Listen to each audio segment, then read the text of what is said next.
नमस्कार दोस्तों, स्वागत है शोमुस बालाजी की और एक वीडियो में। और इस वीडियो में हम बात करने वाले GERD के बारे में, गैस्ट्रोइसोफेगल रिफ्लक्स डिजीज GERD, और जिसको हम सिंपली हर्ट बर्न भी बोलते हैं, उसके बारे में। तो हर्ट बर्न और GERD क्या है, what is GERD, GERD causes, GERD symptoms, GERD diagnosis and GERD treatment will be discussed in this video। तो वीडियो को अंत तक जरूर देखें। तो देखिए, GERD और गैस्ट्रोइसोफेगल रिफ्लक्स डिजीज, या फिर आप इसको कह सकते हो एसिडिटी सिंपल टर्म्स में, या फिर हम इसको कहते हैं एसिड रिफ्लक्स डिजीज, और इसको हम ये भी कहते हैं कि रिलेटेड टू हर्ट बर्न। तो heartburn, acid reflux disease, GERD और एसिडिटी, ये सारे चीज के बाद सेम ही होता है। और इंडिया में ये बीमारी almost every single person have gone through acidity in their life. कभी ना कभी हर एक को कभी ना कभी ये हुआ है, या फिर होगा, या फिर होता रहेगा।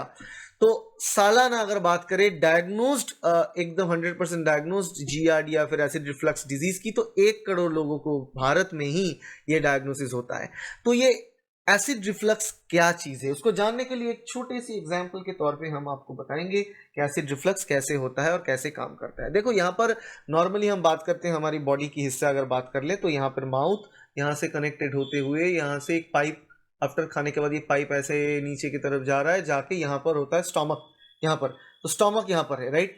तो इसी बीच का ही स्ट्रक्चर को हमें स्टडी करना है यहाँ पर। तो हम खाना खाते हैं, खाने के बाद उसको हम स्वालो जब करते हैं, खाना ये पाइप से नीचे स्टोमक तक जाता है। जो पाइप स्टोमक को कनेक्ट करते हैं माउथ के साथ, उसको हम इसोफेगस बोलते हैं, राइट। और फूड पाइप, ये इसोफेगस और food pipe.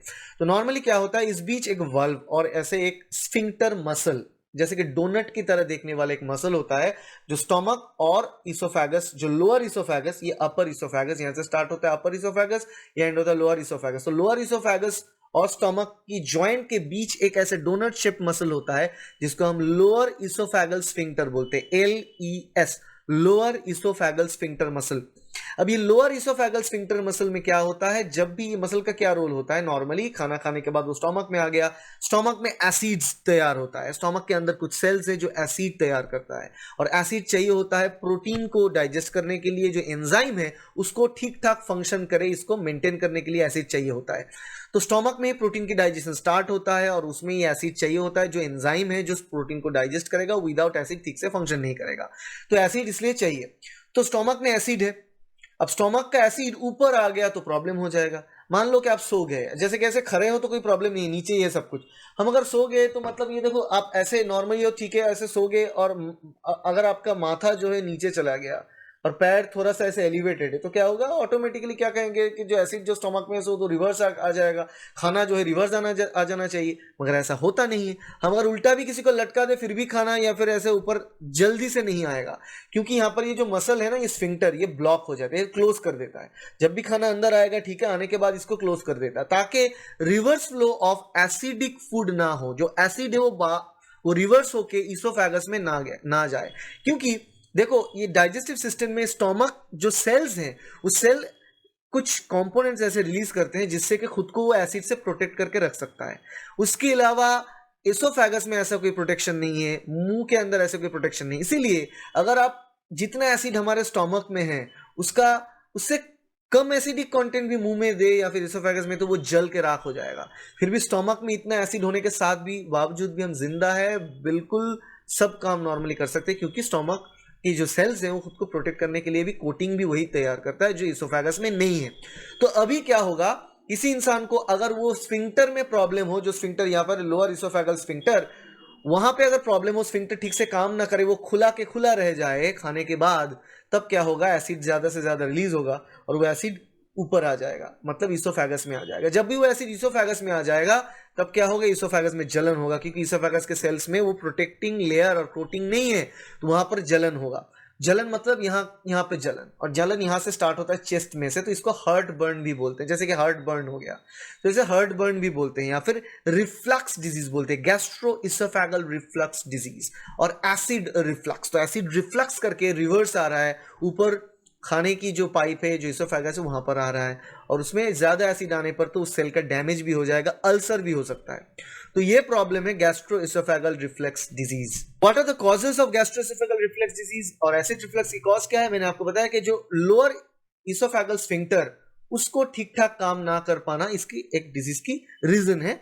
Apart from that अलग अलग रीजन हो सकते हैं, जैसे कि जाना गया है कि नॉर्मली विथ ओबेसिटी, किसी इंसान में ये चांसेस ज्यादा रहता है। और लाइफस्टाइल चेंजेस, अगर कोई खाना खाने के बाद तुरंत जाके लेट जाए तो उन लोगों में ये ज्यादा हो सकता है।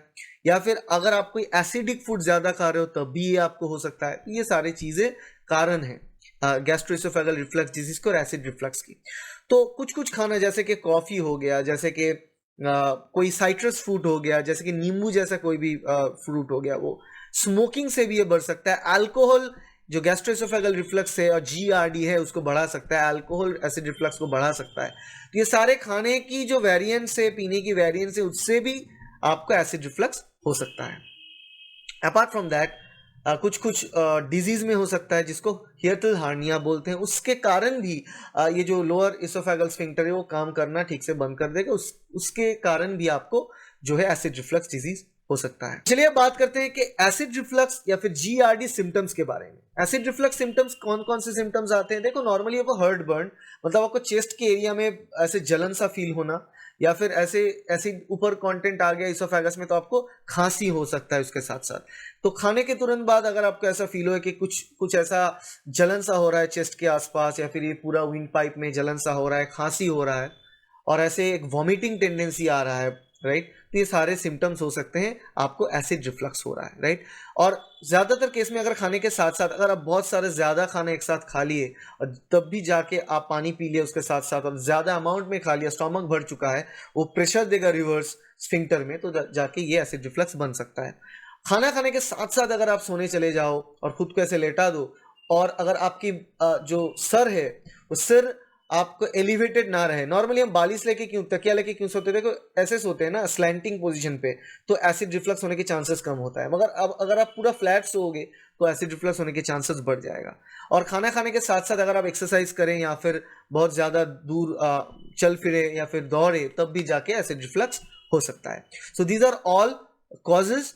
और सिम्टम्स के बाद में तो यही है कि आपको ऐसे फीलिंग होगा जलन जैसा, उसके साथ खांसी होगा, उसके साथ वॉमिटिंग हो सकता है, उसके साथ नौशिया टेंडेंसीज रहेगा, और ऐसा लगेगा आप खाने के साथ साथ कुछ बाहर आने की कोशिश हो रहा है, ऐसे कुछ लम्प जैसा गले में फील हो रहा है, खरोच जैसा फील हो रहा है।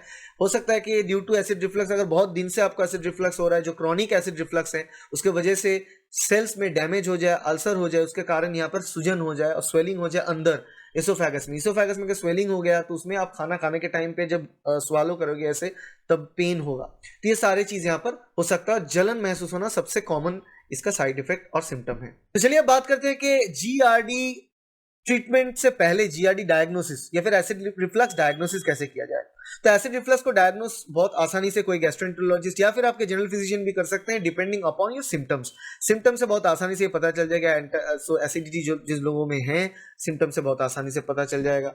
और विदाउट, अगर आपको सिम्टम के बाहर भी जाके 100% कंफर्मेटरी टेस्ट करना है, या फिर पेशेंट्स बोल रहे हैं कि खाना खाने के वक्त भी उनको लग रहा है या फिर ऐसा कुछ लम्प जैसा महसूस हो रहा है अंदर, तब जाके एंडोस्कोपी करना पड़ेगा। और एंडोस्कोपी में क्या होगा, एक camera with a flexible tube मुंह से टोटल इसोफेगस से अंदर स्टोमक तक लिया जाएगा और पिक्चर लिया जाएगा स्टोमक की दीवार का, क्या पिक्चर है, इसोफेगस की दीवार ठीक है या नहीं, सेल्स ठीक है या नहीं, या फिर एसिड से कोई डैमेज हो रहा है या नहीं, ये सारी चीज रियल टाइम में हम विजुअलाइज कर पाएंगे। उसका पिक्चर लेके आपको दिया जाएगा एज ए रिपोर्ट।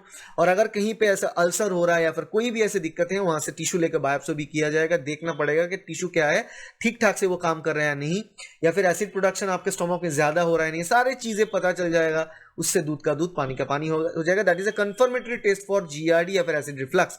मगर ज्यादातर केसेस में ये सेल्फ डायग्नोजेबल है, डॉक्टर देख के पता कर लेंगे और आपको मेडिकेशन दिया जाएगा। ऑलराइट, तो अभी बात कर लेते हैं कि एसिड रिफ्लक्स ट्रीटमेंट क्या है, जीआरडी ट्रीटमेंट। एसिड रिफ्लक्स के ट्रीटमेंट के बारे में बात करें तो देखो, अगर ये सिंपल सा एसिड रिफ्लक्स है जो लोगों को होता है, एसिडिटी टाइम टू टाइम, खाने के टाइम चेंजेस की वजह से ज्यादा खा लिया, सोने की जो स्लैंटिंग पोजीशन चाहिए आपको सोना है वैसे नहीं सोए, तो खाने के बाद आपको एक्सरसाइज की, ये सारी चीजों की वजह से अगर हो रहा है तो ये चीजों को हटाने पर ही आप ठीक हो जाओगे, right. And it's not a chronic condition, मतलब आपको 1 या 2 दिन हो रहा है, आप ठीक कर दो तो ठीक हो जाओगे। मगर आपको ये क्रॉनिक कंडीशन आ गया तो आपको मेडिकेशंस लेना है, और there are plenty of medication, बहुत सारे मेडिकेशंस है, ओवर द काउंटर ड्रग्स ही लोग लेते हैं क्योंकि बहुत कॉमन बीमारी।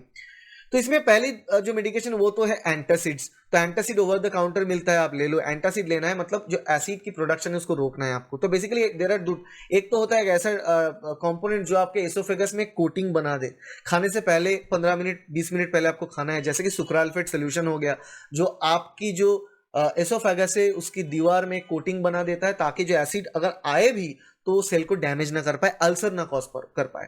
दूसरी तरीके का जो ट्रीटमेंट है वो एसिड ब्लॉकर्स, मतलब स्टोमक में जो एसिड तैयार हो रहा है ज्यादा मात्रा में अगर तैयार हो रहा है तो अच्छा नहीं है, तो उसको ब्लॉक करना है, जिसको हम दोनों तरीके का मेडिसिन यूज करते हैं। एक तो H2 proton blocker, H2 blocker, और एक होता है proton pump blocker, proton pump inhibitor और PPI और H2 blocker. H2 blockers use करके हम क्या करते हैं, स्टोमक में एसिड प्रोडक्शन को रिड्यूस कर सकते हैं। और स्टोमक में एसिड प्रोडक्शन बढ़ाने के लिए कुछ पंप्स रहते हैं जिसको प्रोटॉन पंप बोलते हैं, जो एसिडिटी बढ़ाता है स्टोमक सेल्स के अंदर। तो प्रोटॉन पंप को हम इनहिबिट करेंगे, मतलब स्टॉप करेंगे, रोकेंगे। उसके लिए भी प्रोटॉन पंप इनहिबिटर कुछ मेडिकेशन है जो जाकर प्रोटॉन पंप को इनहिबिट कर देगा। तो ये सारे मेडिकेशन को एंटासिड के तौर पे हम यूज करते हैं, एसोमेप्राजोल हो गया, पेंटोप्राजोल, ऑल दिस अलग अलग है। तो ये प्रोटॉन पंप ब्लॉकर और H2 ब्लॉकर्स का यूज बहुत कॉमन है इंडिया में। लोग तो दिन ब दिन खाते रहते हैं, और बेसिकली वो भी खा लिया उसके बाद खाना खा भी खा लिया, तो ये मत कीजिए। क्योंकि देखिए ये जो ड्रग्स है इसका ट्रीटमेंट से तो आप ठीक रह जाओगे, ठीक हो जाओगे, मगर क्रॉनिक अगर ये बन गया तो आपको जाके बाद में अल्सर हो सकता है। और अगर अल्सर हो गया, हेलिकोबैक्टर पिलोरी मेडिएटेड इन्फेक्शन हो गया, तब जाके ये बीमारी डेंजरस हो जाएगा। उसको कम करने के लिए टाइम ज्यादा देना पड़ेगा आपको, राइट। तो तब आपका खाने का रिस्ट्रिक्शंस हो गया। तो आप फूडी हो, खाना पसंद करते हो, तो आपको कुछ कुछ चीज को ध्यान में रखना है। एक तो बात है खाना खाने वक्त छोटे छोटे मील्स ले मल्टीपल टाइम्स, एक बार बहुत ज्यादा खाना खाना अच्छा नहीं है, कोई भी चीज के लिए अच्छी बात नहीं है। सेकेंड थिंग है, खाना खाने के साथ साथ आपको जो है एक्सरसाइज या फिर चलना फिरना दौड़ना नहीं करना है। अब थोड़ा देर, आधे घंटे 1 घंटे के लिए रेस्ट लेना है। थर्ड थिंग, रेस्ट लेना मतलब आप ऐसे सो मत जाना पूरा लेट के, आपका जो हेड है, पोजीशन ऑफ सर, उसको एक स्लैंटिंग पोजीशन पे रखना है ताकि एसिड रिफ्लेक्स होके ऊपर ना जाए, इसोफेगस में ना आए। ये चीज आपको ध्यान में रखना है। उसके साथ साथ आप रेगुलर एक्सरसाइज करो, हेल्दी खाना खाओ, और कोई भी खाना जिससे आपको एसिड रिफ्लेक्स होता है, जिससे आपको GERD होता है और हर्ट बर्न हो रहा है, उस खाने को आपको रिड्यूस रखना है। जैसे कि चॉकलेट हो गया, जैसे कि कॉफी हो गया, जैसे कि अल्कोहल हो गया, जैसे कि कुछ कुछ खाने जैसे साइट्रस फूड हो गया, फ्रूट जूस वगैरह हो गया। तो उसको आपको देखना है कि हर एक इंसान के लिए अलग अलग चीजें फूड ट्रिगर कर सकता है। उस चीज को आपको ध्यान में रखना है कि कौन सी खाना खाने के बाद आपका एसिडिटी ज्यादा हो रहा है, तो वो खाना आप मत खाओ। हो सकता है कि कोई पेपर खाए तो उसके साथ साथ वो जलन वो फील होना, पेपर तो पेपर मत लो, ब्लैक पेपर, तो ऐसा हो सकता है। तो अलग अलग चीजें से ये होता है, तो उसको आपको ध्यान में रखना है। ध्यान में रखते हुए आपको खुद को कंट्रोल करना है। अगर आप इस चीज को कंट्रोल करोगे ना, तो मेडिसिन की जरूरत नहीं पड़ेगी। आप ऑटोमेटिकली कम मेडिसिन यूज करके खुद लाइफस्टाइल को एडजस्ट करके खुद को GERD से बाहर ला सकते हो, एसिड रिफ्लक्स से बाहर ला सकते हो। So this is all about acid reflux disease symptoms, acid reflux disease diagnosis, acid reflux disease risk factor and acid reflux disease treatment. Video अच्छा लगे तो वीडियो को लाइक जरूर करना, शेयर करना अपने दोस्तों के साथ, और सब्सक्राइब करना इस चैनल पर ताकि ऐसे वीडियो फ्यूचर में आपको मिलता रहे। Thank you, bye.